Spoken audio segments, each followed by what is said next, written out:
Salut tout le monde, c'est Jackpot du Lac. Alors on va revenir dans les recettes un petit peu plus faciles que les nems. Aujourd'hui je vais partager avec vous les endives au jambon. En plus de ça, j'ai promis à mon ami d'enfance que je ferais ça. Et puis ça fait au moins 3 semaines que j'ai promis puis que je ne le fais pas. Alors quand on fait une promesse, on essaye de la tenir dans la mesure du possible. Alors voilà, c'est une recette que je trouve super pratique parce qu'on peut la faire d'avance. On a le chenille de vaisselle avant et puis le soir, on met au four et on mange. C'est super pratique et convivial.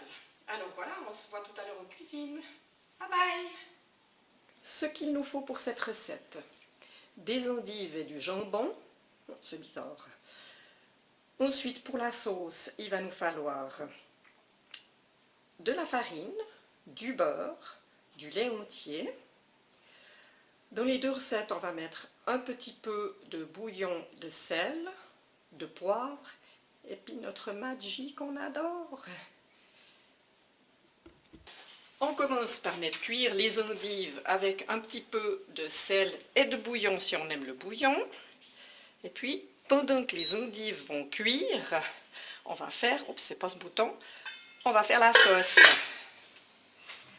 Alors, on va donc faire la béchamel. J'ai mis du beurre dans la casserole. Il faut en mettre assez. Si on ne veut pas du beurre, on peut remplacer par la margarine. Hop. On va faire fondre le beurre. Mon beurre est fondu. On rajoute la farine. Alors moi, je la rajoute un peu hors du feu. Je ne sais pas si on la voit, elle est hors du feu. On ne la voyait plus, elle avait disparu. Alors, on rajoute généreusement de la farine. Ça fait des grumeaux, ça fait monstre la trouille, mais ils vont disparaître. Mais il faut bien mettre. Hein. J'ai mis craquer parce qu'il faut faire une sauce épaisse. Alors, il faut bien, même si ça fait des grumeaux, c'est pas grave, faire comme ça. Puis après, on rajoute le lait. Alors, on rajoute généreusement le lait entier, puis on brasse avec énergie. J'ai pas beaucoup de lait là. On va voir si on peut aller en chercher un petit peu. Mais là, pour l'instant, on dissout les grumeaux. Et on laisse chauffer, on va quand même porter à ébullition parce qu'il faut que la sauce épaississe. Alors ça, c'est une béchamel. Je suis en train de gicler plein la cuisine. La sauce a bien épaissi, mais je vais en mettre un tout petit peu plus. Ah, flûte! Ah, ça m'énerve! Voilà, on se calme. Alors, ma sauce est bien épaisse. Je vais laisser un petit peu de feu. Et puis, on va assaisonner.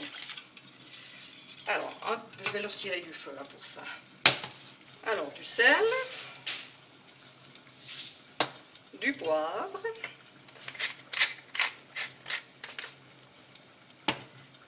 si on aime du Maggi, c'est pas obligatoire, hein. Et on remue à nouveau. Et puis, ce qu'on peut faire, si on aime bien aussi, on peut mettre le fromage. Et ça fait une sauce mornay. Alors moi, je mets un peu de fromage râpé dedans. Voilà. On remue. On voit toujours. Bien sûr. Voilà, parfait. Et la sauce, comme vous pouvez le remarquer, elle est bien épaisse. Alors, on va laisser tout ça refroidir, puis on fera des petites endives après. Pour la cuisson des endives, ben, ça dépend de la grandeur des endives. Hein. Moi, j'ai mis une vingtaine de minutes avec les miennes. Alors, vous regardez, en mettant un couteau dedans, elles doivent être pas mal cuites, quoi. Mes endives sont cuites. J'ai piqué avec un couteau, comme quand on fait à la pâtisserie. C'est bon. Donc, maintenant, je les ai mises à égoutter. Puis, on va les laisser refroidir pour bien les égoutter, pour pas que, justement, la sauce, après, soit trop liquide. C'est un petit peu ça, la difficulté. Ma sauce, j'avoue que je l'ai passée au passe-vide. Ça va un peu attaché au fond de la casserole, donc j'ai vidé. J'ai enlevé ce qui était attaché, puis j'ai remis le reste dedans. J'ai goûté, parce que c'est important de rectifier l'assaisonnement maintenant. Alors, on laisse refroidir, et puis on va monter nos endives après. C'est tiédi et goûté, donc on va pouvoir faire nos petites endives au jambon. Alors, au jambon, j'essuie un tout petit peu. Les endives ont été le mieux égouttées possible. Et on les roule. Ça roule ma poule. On les fait toutes comme ça. Quand c'est fait, on verse la sauce.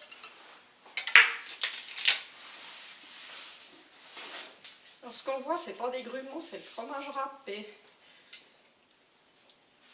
Et hop.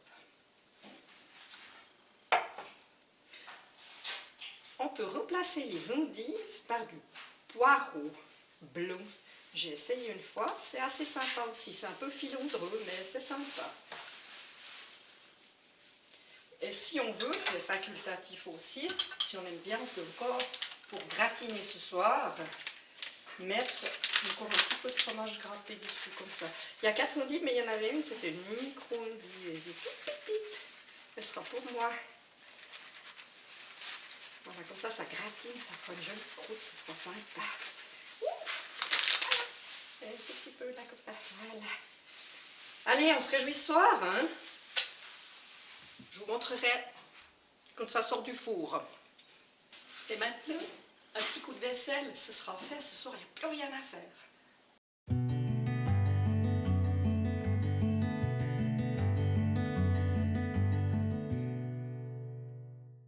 C'est le soir. Alors, on est au training, relax. On va mettre le four à 220.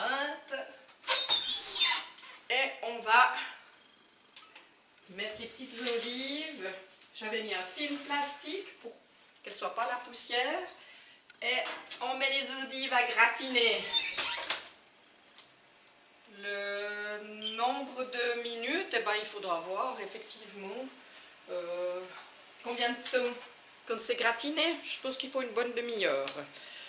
L'accompagnement, ben, nous on va faire des pommes de terre à l'eau. Mais on peut faire des frites, une purée de pommes de terre, mais je trouve que dans l'assiette, après, ça fait un peu fade, parce que c'est un peu tout de la même couleur. Alors, je trouve un petit peu dommage. Du riz aussi. Ou si vous avez d'autres idées, eh ben, laissez-vous aller.